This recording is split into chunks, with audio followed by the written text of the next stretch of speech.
Fleet Commander Zorathkal stood at the observation window of his flagship, the consuming shadow, and watched the blue planet grow larger. Behind him, 1,200 dropships waited in perfect formation. 3 million soldiers sat ready in their combat pods. The greatest invasion force the Vex-Ari Dominion had ever sent to a single world, and it would be more than enough. Zorathkal had studied the intelligence reports for months. The species called humanity was young, barely a few thousand years into civilization. They had only recently discovered space travel, and their ships were primitive things that could barely reach their own moon. They fought among themselves constantly. Their world was divided into hundreds of small territories, each one suspicious of the others. They poisoned their own air and water. They let their own kind starve while others grew fat. They were perfect targets. The Vex-Ari Dominion had conquered 47 species across 3 galactic arms. Some had been powerful. Some had possessed technology that rivaled the Dominion's own. All had fallen. The Vex-Ari did not lose wars. They could not lose wars. It was simply not possible. His second-in-command, a tall female named Vex-Nari, approached with a data tablet. "The fleet is ready, Commander. All ships report optimal status. The humans have detected our approach, but their defensive systems are laughable. A few satellites with primitive weapons. Nothing that can touch us." Zorathkal nodded slowly. "And their population centers?" "Mapped and targeted. We will land simultaneously at 12 major locations across their primary continent. Standard suppression protocol. Destroy their leadership, break their will, enslave the survivors." Vex-Nari paused. This should take no more than a single rotation. One day to conquer a world. Zorathkal had done it before. He would do it again. He gave the order, and the invasion fleet began its descent. The dropships screamed through the atmosphere like metal rain. Fire wrapped around their hulls as they fell. Inside, soldiers checked their weapons and armor. They had trained for this. Many had conquered other worlds before. They felt no fear. Why would they? These humans were primitives, weak, divided, easy prey. Zorathkal watched from orbit as the first ships entered the cloud layer. His tactical display showed the target zones lighting up one by one. North America, Europe, Asia, South America. His soldiers would land, establish control, and within hours, humanity would belong to the Dominion. But something was wrong. He noticed it first in the sensor data. The human settlements showed no panic signatures. There were no mass evacuations, no desperate communications, no signs of the chaos that always preceded a Dominion conquest. Every other species had reacted the same way when the dropships appeared, screaming, running, begging that the humans were silent. "Vex-Nari," Zorathkal said slowly. "What are we seeing?" His second-in-command was already studying the display. Her face had grown pale, which was never a good sign. "Commander, I am detecting heat signatures at all landing zones. Massive concentrations. Evacuees." "No, sir." Her voice was strange, quiet. "They are not moving. They are stationary, organized. They appear to be." She did not finish the sentence. Zorathkal leaned closer to the display. The heat signatures were arranged in patterns, geometric patterns, lines and squares and formations that he recognized from his own military training, battle formations. "That is not possible," he said, but the sensors did not lie. At every single landing zone, across the entire planet, millions of humans were not running. They were not hiding. They were standing in perfect military order, waiting for the dropships to land. The first ship touched down in the center of what the humans called Kansas. It was flat land, endless grassland stretching to every horizon, perfect for a quick deployment. The soldiers inside prepared to exit. expecting to find terrified civilians or perhaps a few poorly armed defenders. The doors opened and across the endless plain, under a dawn sky painted red and gold, stood an army. They stretched to every horizon. Millions of them, men and women, old and young, wearing uniforms from what must have been 100 different traditions. Some wore ancient helmets made of metal beside soldiers in modern body armor. Flags fluttered in the morning wind, flags of nations that no longer existed beside emblems that were brand new. They carried weapons of every kind, from rifles to rockets to things the Vexari sensors could not identify. They did not move. They did not speak. They simply stood there, watching the dropship with cold, steady eyes.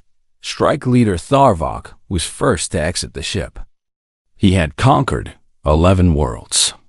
He had killed more enemies than he could count. He had never felt fear in his entire life. He felt it now. A single human stepped forward from the vast army. She was old, with gray streaked through her dark hair and scars mapping her face like a road of violence. She walked without hurry, without fear, and stopped 10 meters from the dropship. Her eyes moved across the Vexari soldiers with something that might have been amusement. "We have been waiting for you," she said. Tharvok's translator rendered the words perfectly. He did not understand them. "Waiting? That is impossible. Our approach was hidden. Our technology is beyond your detection." The old woman smiled. It was not a friendly smile. "We have known about you for 60 years, she said. "We intercepted your communications when you conquered the Aldrani system. We have been watching you ever since, studying your tactics, learning your weaknesses, preparing. 60 years. Tharvok tried to process this. 60 years of preparation. 60 years of a species that fought itself, constantly choosing instead to prepare for a common enemy. "You see," the woman continued, "we have been fighting each other for 10,000 years. We are very, very good at it. We just needed a reason to stop." She gestured to the army behind her. Tharvok looked again at the soldiers. He saw it now. They were not just one nation. They were all nations.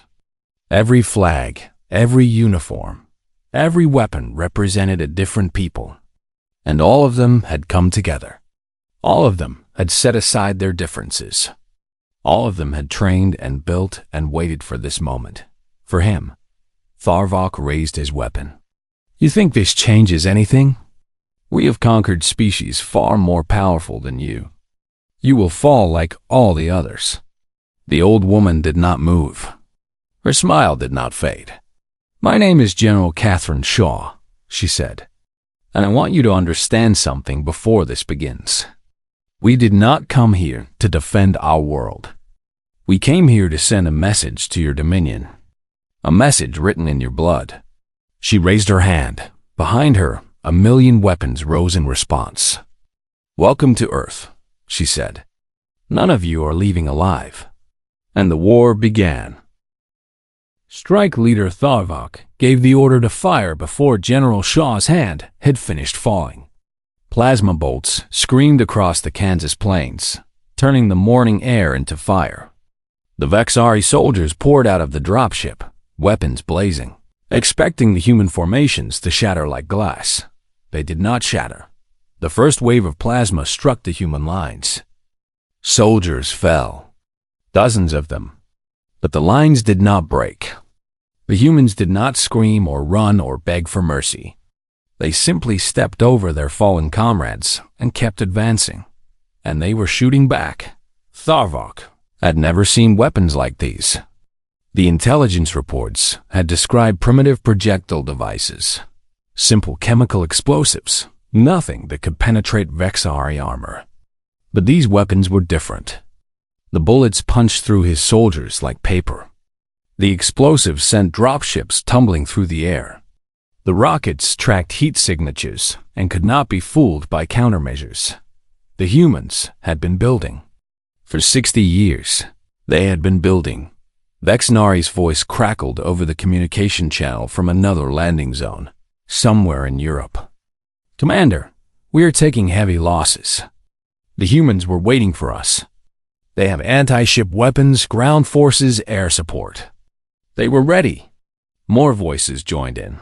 Asia, South America, Africa, Australia. Every landing zone reported the same thing. Massive human armies. Advanced weapons.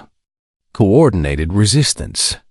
It was as if the entire species had known exactly where the dropships would land and had placed forces there years in advance, because they had.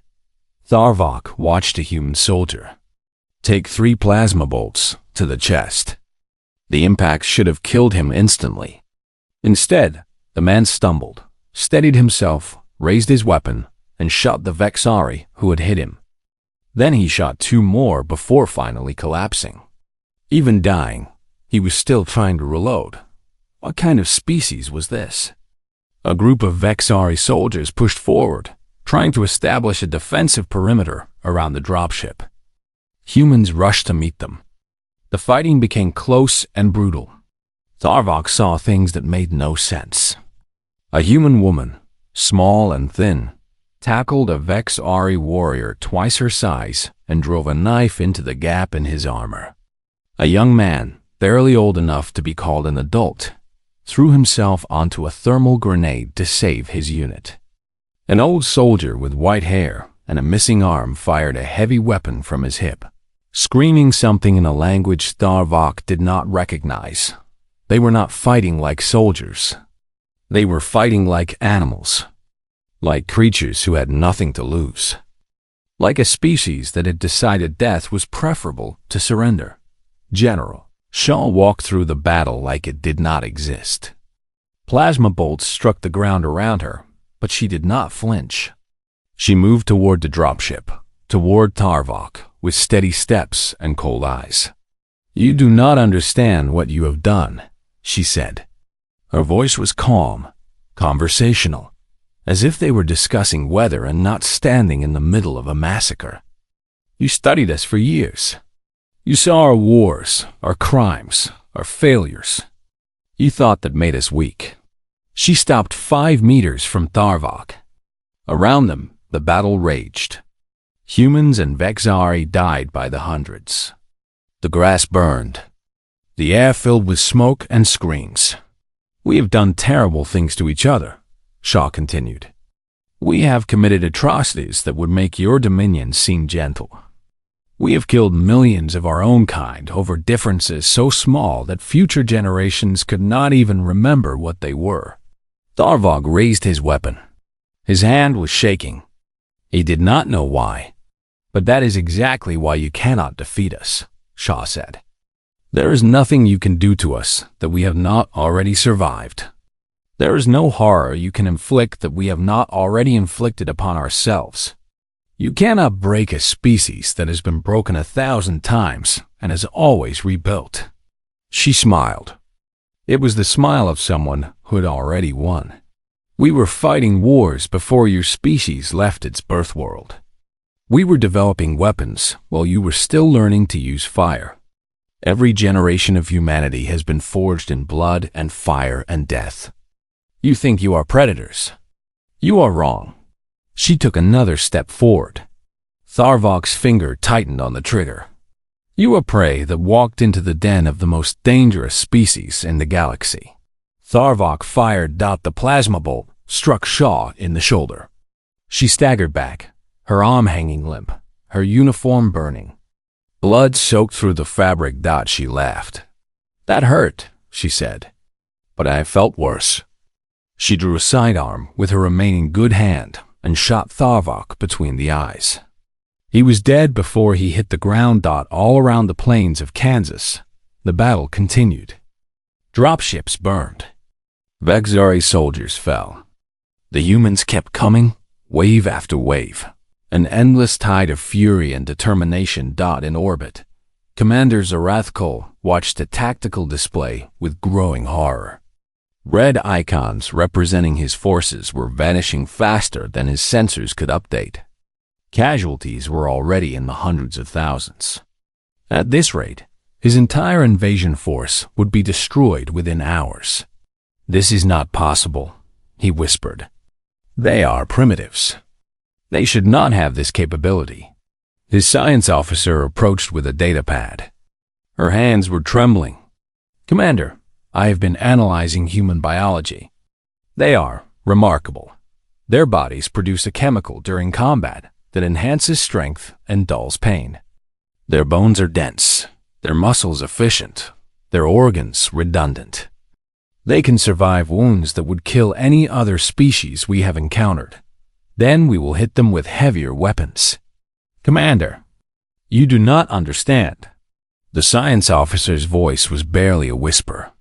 "They have survived ice ages, mass extinctions, global wars, plagues that killed half their population. Every disaster made them stronger. Every enemy made them more dangerous. They have been fighting for survival since the moment their species was born." She looked at the tactical display, at the endless waves of human soldiers pushing against the Vexari lines. "We did not invade a primitive world," she said. "We invaded the home of apex predators who have been preparing for war since the day they learned to walk upright." Zorathkol stared at the display, at the dying icons, at the reports of slaughter pouring in from every landing zone. He had conquered 47 species. He had never lost. Today, for the first time in his life, he wondered if he was about to dot far below on the blood-soaked plains of Kansas. General Catherine Shaw walked among the dead and dying.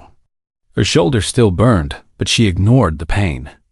She had felt worse. She would feel worse again before this was over. A young soldier ran up to her, breathless. "General, the eastern perimeter is holding. We have pushed them back to their landing craft." Shaw nodded. "Good. Tell the artillery units to concentrate fire on the ships. No one leaves." The soldier saluted and ran off. Shaw watched him go, then looked up at the sky. Somewhere up there, in the cold darkness of space, the Vexari commander was watching, wondering, fearing. "You should be afraid," she said quietly. "You have no idea what you have woken up." Then she turned and walked back into the battle. Sergeant Major Elena Vasquez had been fighting for 9 hours without rest. Her unit, 23 soldiers from 12 different nations, defended a field hospital on the outskirts of Snow Paulo. Inside the hospital were 2,000 wounded, 300 medical staff, and an unknown number of refugees who had fled the initial landing. They could not retreat. There was nowhere to go. The Vexari came in waves. The first assault had killed 4 of her soldiers. The second had killed 3 more. Now she was down to 16, and the ammunition was running low. "Sergeant Major," Private Okonkwo shouted from the eastern barricade. He was 19 years old, from Nigeria, and had been training to be an engineer before the invasion. Now he was one of the best shots in the unit. "Movement in the tree line. Looks like another assault." Vasquez moved to his position and raised her scope. She counted at least 200 Vexari soldiers forming up for an attack. Behind them, more were pouring out of dropships that had landed in the city center. "How much ammunition do we have?" she asked. Lieutenant Kim, a South Korean engineer who had joined the unit 3 days ago, checked the supply count. "Enough for maybe 2 more waves. After that, we switched to hand weapons." Vasquez nodded. Hand weapons against plasma rifles. Not good odds. But they had faced worse odds before and survived. "Everyone hold position," she said into her radio. "Let them get close. Make every shot count." The Vajari charged. Vasquez had seen many charges in her life. She had fought in 3 wars before this one, all of them against other humans. She knew what a disciplined charge looked like. This was not it. The Vexari ran with confidence, expecting the defenders to break and run. They did not understand that these humans had nowhere to run to. They did not understand that these humans would rather die than abandon the wounded behind them. The first volley cut down 30 Vexari. The second killed 20 more. But there were too many of them. They reached the barricades, and the fighting became close and brutal. Vasquez saw things she would never forget. Corporal Anderson, a Danish medic, stabbed a Vex-Ari soldier with a surgical knife while shielding a wounded patient with her body. Private Chun, barely 18 years old, used his empty rifle as a club to beat back 3 attackers before being struck down. An old man, a refugee from the city, picked up a fallen weapon and killed 2 aliens before they could enter the hospital, but the Vexari kept coming. They pushed past the outer barricades. They reached the hospital doors. Private Okonkwo was separated from the main group, surrounded by enemies who were trying to break through to the wounded inside. He had 1 grenade left, a thermal charge capable of killing everything within 10 meters. Vasquez saw what was about to happen. She screamed at him to stop, but the explosion drowned out her voice. When the smoke cleared, Okonkwo was gone. So were the 15 Vexari soldiers who had been about to break through. The hospital doors were intact. The wounded inside were safe. He had been 19 years old. He had wanted to be an engineer. The Vexari fell back, regrouping for another assault. Vasquez used a brief pause to check on her survivors. 12 soldiers left, half of them wounded. The ammunition was almost gone. A Vexari officer approached under a white flag. Vasquez recognized the gesture from captured intelligence reports. It meant they wanted to talk. She walked out to meet him, her weapon raised. "You are defeated," the officer said. His translator made his voice sound cold and flat. "Your ammunition is depleted. Your soldiers are dying. Surrender now, and we will spare the wounded inside." Vasquez laughed. It was not a kind laugh. "You think we believe that? We have seen what you do to prisoners. We have watched recordings from the world you conquered. The ones who surrendered were not spared. They were enslaved, tortured, killed slowly." The officer shifted, uncomfortable. "You have no choice. You cannot win. You still do not understand us, do you?" Vasquez shook her head. "We are not fighting because we think we will win. We are fighting because that is what we do. Because behind me are 2,000 people who cannot fight for themselves. Because my ancestors fought and died so that I could exist. Because surrender is not in our vocabulary." She pointed at the hospital. "Every person in there has a family, has dreams, has a life worth protecting. You came to our world and tried to take that from us, and we will die before we let that happen." The officer stared at her. "That is madness. No, that is humanity." She raised her weapon and shot him. The night that followed was the longest of Vasquez's life. The Vexari assaulted again and again. Her soldiers fell one by one. When the ammunition ran out, they used knives. When the knives broke, they used rocks. When the rocks were gone, they used their bare hands. Lieutenant Kim rigged the hospital's generator to explode if the Vexari broke through. He told Vasquez that he would wait until the last moment until the aliens were inside, and then blow the whole building. Take as many of them as possible. She told him to hold that option in reserve. They were not finished yet. Inside the hospital, the medical staff kept working. Dr. Petrov, a Russian surgeon with steady hands and no fear, performed surgery by candlelight while explosions shook the walls. Nurse Yamamoto, 72 years old and due to retire before the invasion, organized the refugees into volunteer teams to help the wounded.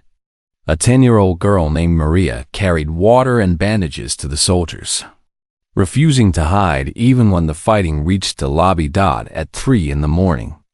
With only 5 soldiers left alive and the Vexari massing for a final assault, something changed.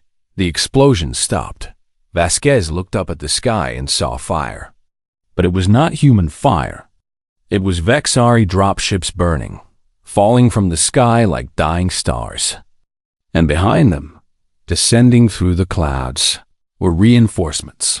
Human reinforcements. The relief force hit the Vexari from behind like a hammer. Fresh troops, fresh weapons, fresh determination. The aliens, exhausted from a night of fighting, broke and ran. Vasquez watched them flee. She was too tired to chase them, too tired to feel relief. She just stood there, among the bodies of her fallen soldiers, and watched the sunrise over Snow Paulo. General Shaw's voice crackled over the radio. All units, this is command. The enemy is in full retreat across all sectors. We have won the night. Someone nearby was crying. Someone else was laughing. Vasquez could not tell the difference anymore. She walked back to the hospital and found Dr. Petrov standing in the doorway. He was covered in blood, none of it his own. He looked as tired as she felt. How many did we save? She asked. Petrov smiled. It was a sad smile, but a real one. All of them. Every single one. Vasquez nodded. She looked at the 5 soldiers who had survived the night, at the volunteers who had helped, at the children who had refused to hide, at the old nurse who was already organizing breakfast for the wounded. This is who we are, she thought. This is what we do. And then, from somewhere inside the hospital, someone started to sing. An old song from a war that had ended centuries ago. Other voices joined in. Wounded soldiers, frightened refugees, exhausted doctors. Vasquez did not know the words, but she listened anyway, and for the first time in 9 hours, she allowed herself to hope. Commander Zorathkal had not slept in 3 days. He stood in the tactical center of the consuming shadow, surrounded by screens that showed him nothing but death. His death. His soldiers' death. The death of the greatest invasion force the Vexari Dominion had ever assembled. 2 million soldiers had landed on Earth. After 72 hours of fighting, fewer than 1 million remained. The reports came in without pause. Moscow, destroyed. The Vexari force that had landed there had been surrounded within hours and wiped out by dawn. Shanghai, destroyed.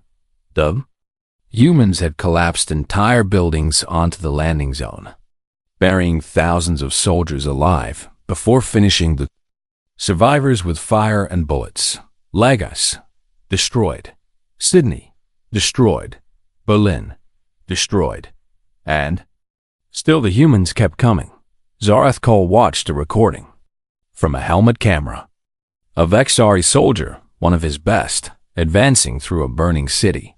The soldier was strong, well-armed, highly trained. He turned a corner and found himself facing a human child. A girl, no more than 10 years old, holding a weapon almost as large as she was. The soldier hesitated. On every other world, children ran. They cried. They begged for their parents. This child did not run. She raised the weapon and fired. The recording ended. They are using children, Zorathkal said quietly. They are sending children to fight us. His psychological officer shook his head. Not sending, Commander. The children are volunteering. They are demanding to fight. Parents are training their young to kill us. Grandparents are coming out of retirement to join the battle. We have encountered humans in their 80s and 90s who have taken up weapons.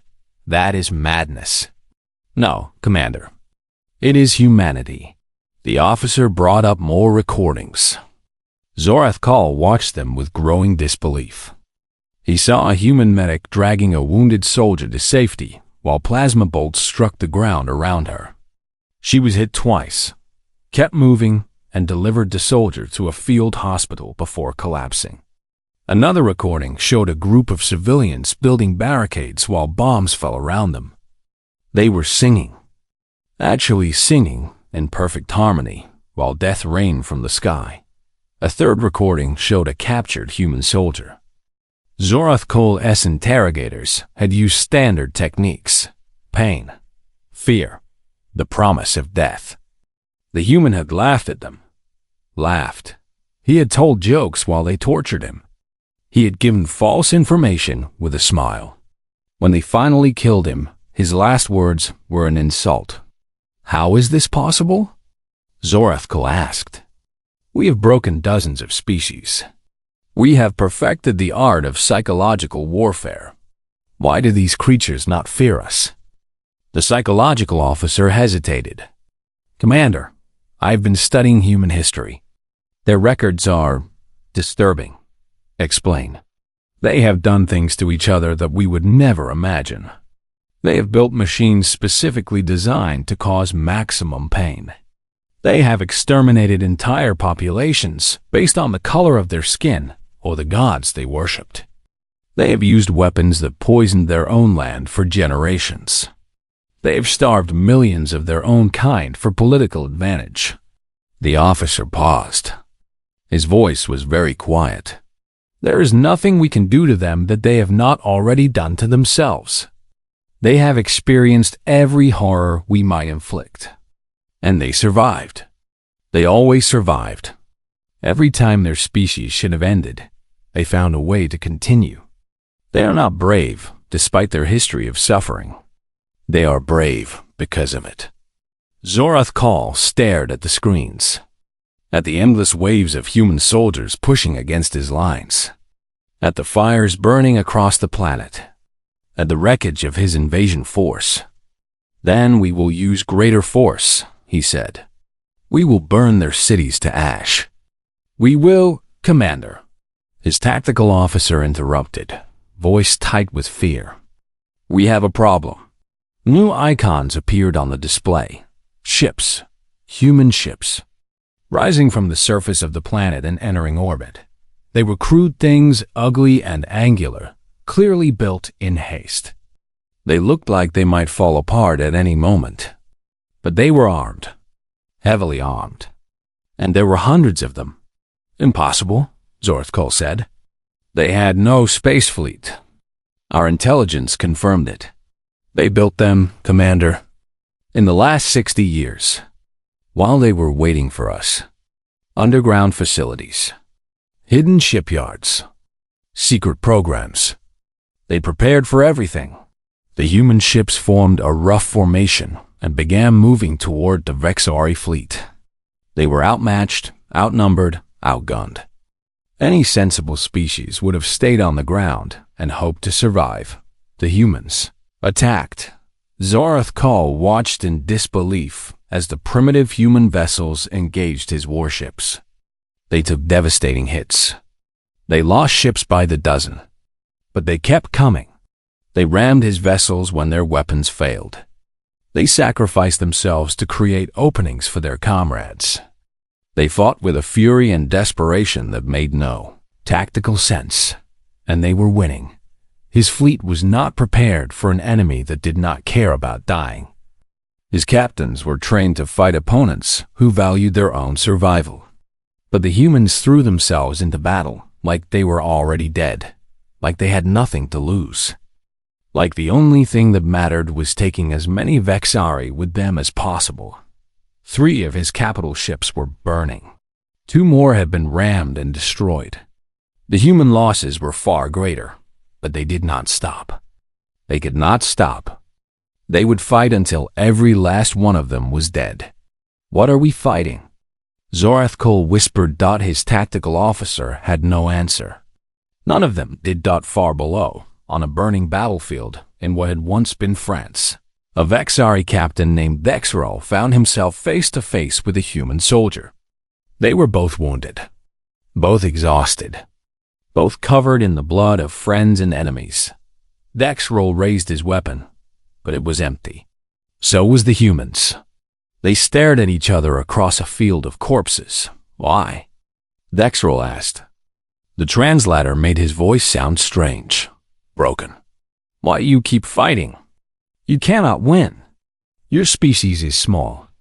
Your world is one among billions. Why do you not surrender? The human was young, barely an adult. She had burns across her face and a wound in her side that should have killed her hours ago.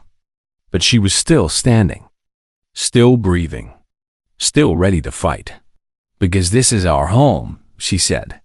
Because my grandmother fought in a war. And her mother before her. And her mother before that. We have always fought. We will always fight. It is who we are. She picked up a broken piece of metal from the ground. A primitive weapon, barely more than a club. And because we are too stubborn to die, she charged. Dexroll was faster and stronger. He was a trained warrior with decades of experience. He caught her first strike and threw her to the ground. He could have killed her then. Should have killed her, but she got up. Blood poured from her wounds. Her legs trembled. She could barely stand, and she raised the metal club again. Dexroll understood then. He understood what his commander could not. He understood what the intelligence reports had missed. He understood what made humanity so terrifying. It was not their weapons. It was not their numbers. It was not their biology. It was their refusal to accept defeat.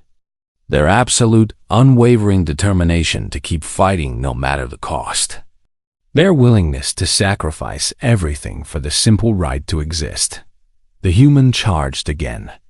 And again, Dexroll threw her down. And again she rose. For the first time in his life, Dexroll felt fear. Not because he might die, but because he understood that this species could not be conquered. Could never be conquered.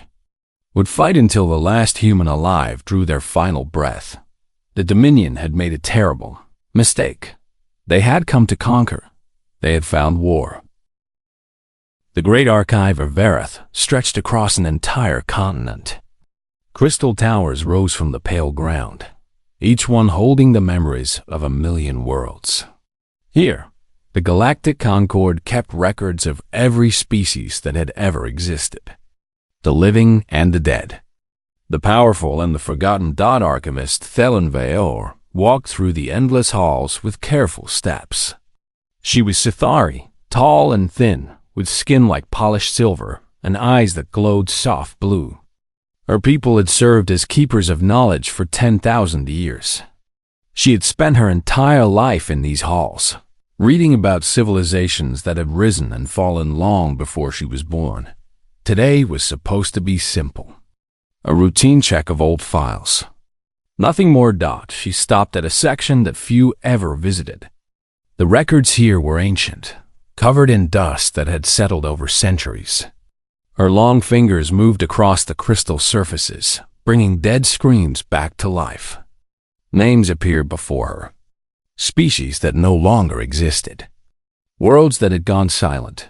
Then she found it. Sol-3. Homo sapiens. Status. Extinct. Presumed. The file was over 4,000 years old. Talonveor opened it and began to read. The species had called themselves humans. They lived on a small blue world orbiting a yellow star at the edge of the galaxy. The Concord had discovered them long ago, during their early expansion into space. The humans had been primitive then, violent, divided into hundreds of warring nations. They fought each other constantly over land, resources, and ideas. The Concord had watched them with interest, but also with concern. The humans were clever. They learned fast. Too fast, perhaps. In just a few centuries, they had gone from simple machines to nuclear weapons. Then came the readings. Massive energy signatures from the Sol system. The unmistakable signs of nuclear detonation. Not one or two, but thousands. The Concord's observers recorded the event from a safe distance. The human world had been consumed in fire. The High Council had met to discuss what should be done. Some wanted to send help. Others argued it was too late. In the end, they did nothing. They placed a quarantine around the Sol system and moved on. There were other matters to attend to. Other species that needed guidance. A note was added to the file. No further observation required. Species presumed extinct. That was 4,000 years ago. No one had checked since .Thelen-VOR closed the file. She felt something strange in her chest. Sadness, perhaps. The humans had been so young, so full of potential, and now they were just another name in the archive. Another forgotten species. She was about to move on when her communicator activated. The voice on the other end belonged to Counselor Malthon of the Vraxin Dominion. He sounded disturbed. Archivist. Report to the High Council chamber immediately. We have a situation. Thelenvia had never been summoned to the High Council before. She made her way through the Crystal City, her mind full of questions. When she arrived, she found the great chamber in chaos. Representatives from all 12 elder species were speaking at once. Their voices echoed off the walls, creating a storm of sound. At the center of it all was a holographic display. It showed a region of space known as the Outer Veil. This was the edge of explored territory. Beyond it lay only darkness and mystery. But the display showed something new. Something that should not exist. Energy signatures. Massive ones. Moving with purpose and direction. What is this? Thelenvia asked no one in particular. A Vraxin officer turned to her. He was large and covered in thick scales, his eyes burning like embers. We detected these signatures 3 days ago. At first we thought it was a natural phenomenon, a stellar event of some kind. And now? Now we know better. He gestured at the display. These are ships, hundreds of them, and they are heading directly for Concord space. Thelenvia studied the readings. The technology did not match anything in her archives. The energy output was enormous, far beyond what the Concord's own vessels could produce. And the formation was perfect, disciplined, military. Who are they? She asked. We do not know. We sent probe drones to investigate. Most were destroyed before they could transmit data. But one managed to capture this. The display changed. Now it showed an image, grainy and distorted, but clear enough. A ship. Sleek and dark, its hull covered in patterns that seemed almost artistic. On its side was a symbol. A blue circle with green and brown patches. Thelenvia recognized it instantly. Her blood went cold. That is impossible, she whispered. The Vraxin officer looked at her with confusion. What? What is it? That symbol. I just saw it. In the archives. A voice was barely audible. It is the planet Earth, the human homeworld. Silence fell over the chamber. Every eye turned to her. The humans are extinct, Counselor Malthon said slowly. They destroyed themselves 4,000 years ago. Our records are clear. Our records are old, Thelenvia replied. We never confirmed their extinction. We simply assumed. Before anyone could respond, a new alert sounded. A communication was coming in. The source was the unknown fleet. The High Council exchanged nervous glances. Finally, Counselor Malthon gave the order. Accept the transmission. The holographic display flickered. Then a voice filled the chamber. It spoke in an ancient language, one that had not been heard in millennia. The translation system struggled for a moment before producing words that everyone could understand. This is the Terran continuity. We request an audience with the Galactic Concord. We come in peace, but we come prepared for war. We have traveled far, and we have waited long. We have not forgotten you. The question is whether you remember us. The transmission ended. The chamber remained silent. No one knew what to say. Thelen-VOR looked at the symbol on the screen. The blue world that everyone had written off as dead. The species that everyone had forgotten.